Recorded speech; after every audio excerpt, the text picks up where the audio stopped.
আসসালামু আলাইকুম প্রিয় দর্শক, এই মুহূর্তে এলেঙ্গা বাই বাই মোটরসের পক্ষ থেকে এক্সবিলেট গাড়ি কিনে নিলাম।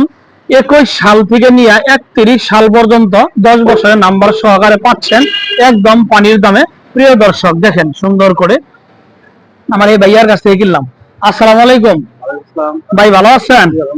এই এক্সবিলেট গাড়ি আসাদ ভাইয়ের কাছে বিক্রি করলেন, কোনো সমস্যা নাই তো? না না, কোনো সমস্যা নেই। আচ্ছা, আলহামদুলিল্লাহ। ভাই আপনার বাসা কোথায়? বাসা টাঙ্গাইল। টাঙ্গাইল। আপনার নামটা? আমার নাম দুলাল পাশা। দুলাল পাশা। আচ্ছা ভাই, বাসা কোথায়? টাঙ্গাইলে। টাঙ্গাইল। আচ্ছা, গাড়ি বিক্রি করলেন, টাকা পয়সা বুঝতে পারছেন তো? হ্যাঁ, টাকা দিতে হবে। আচ্ছা, আলহামদুলিল্লাহ। প্রিয় দর্শক, আমার এই ভাইয়ের কাছ থেকে এই এক্সবিলেট গাড়িটি এই মাত্র কিনে নিলাম। কেউ যদি নিতে চান, যোগাযোগের ঠিকানা এলেঙ্গা বাই বাই মোটর। প্রিয় দর্শক, যারা আমার ফেসবুকে ভিডিওটি দেখছেন, আমার ফেসবুক পেজটি ফলো করে দিন। যারা আমার ইউটিউবে ভিডিওটি দেখছেন, আমার ইউটিউব চ্যানেল সাবস্ক্রাইব করে দিন। ভালো থাকেন, আল্লাহ হাফেজ, আসসালামু আলাইকুম।